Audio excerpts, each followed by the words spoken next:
Well? Daniels has just finished his evidence in chief. And? He's making great play on the increased stress of steel washers.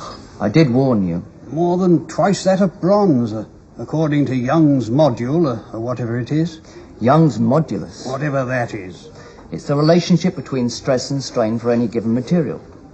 Here, I'll show you.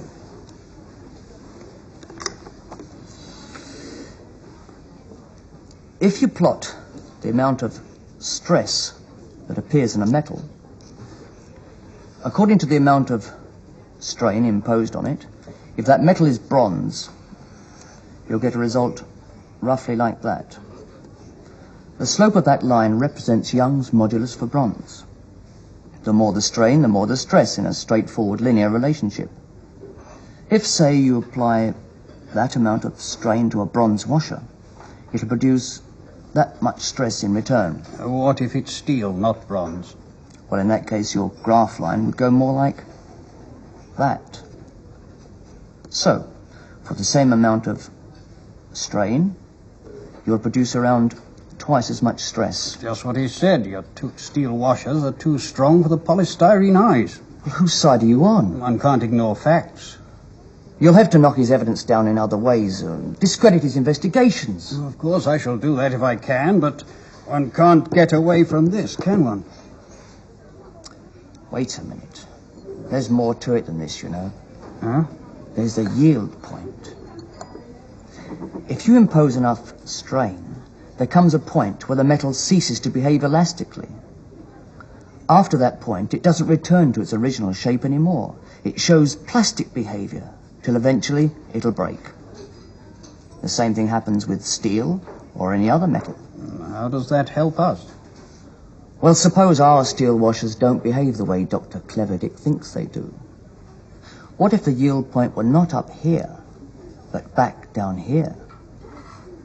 Now, if the yield point were down here, the steel will begin to give way plastically, and it won't exert the same level of stress.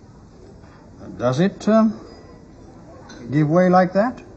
It does if I say so.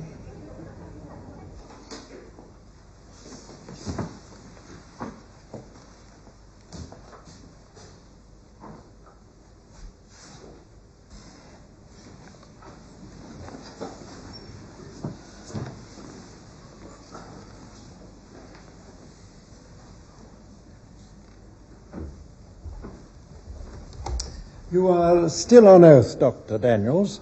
Dr. Daniels, you conducted your investigations over a period of 6 weeks, is that right? Yes. How can you properly investigate in 6 weeks a phenomenon which takes 6 months to develop? I accelerated the test procedures by suitably changing the environment. Changing it?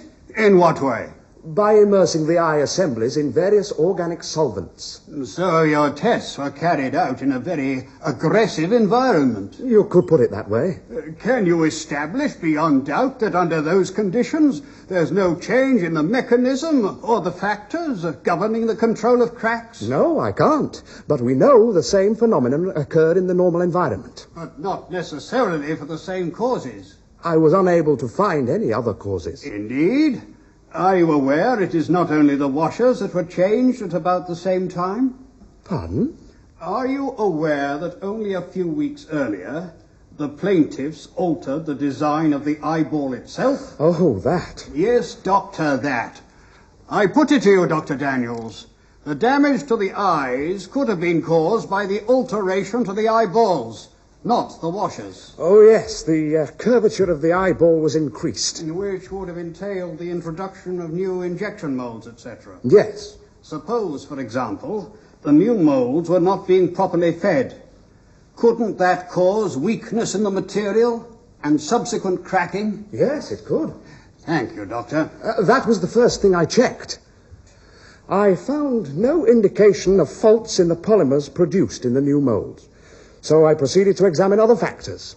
Other factors? Yes, my lord. I investigated whether the eyeballs were being treated in the same manner during storage, assembly, and dispatch from the firm's factory and outlets, but I found no change.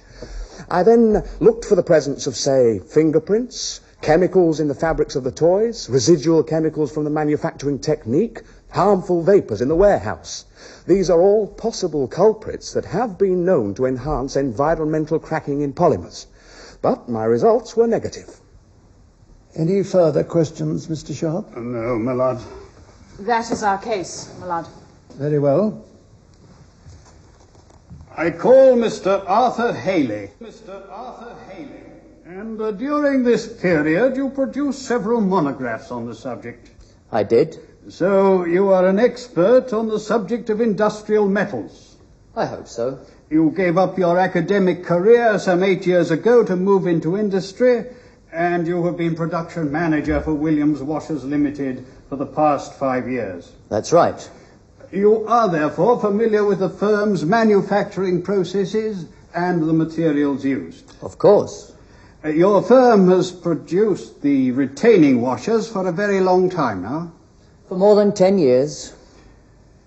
Did you, in January last year, substitute steel washers for the bronze ones? Yes, we did. Why?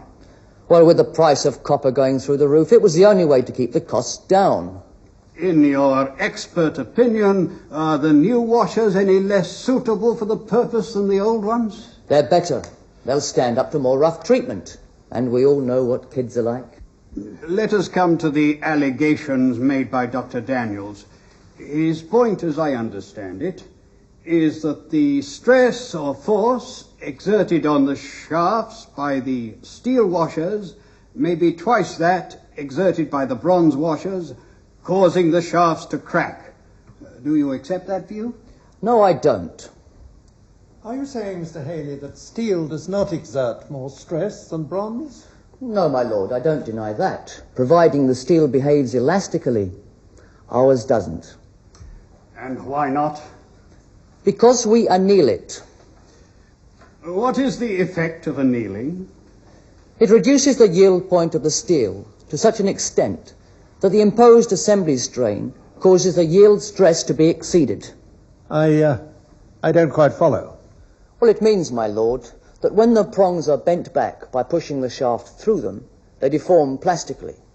They stay bent. To be more precise, they impose only partial stress on the material, only enough to hold the eye in place.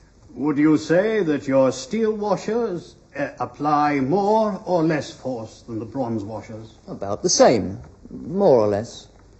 In that case, the steel washers are not exerting the force Dr. Daniels referred to. Not at all.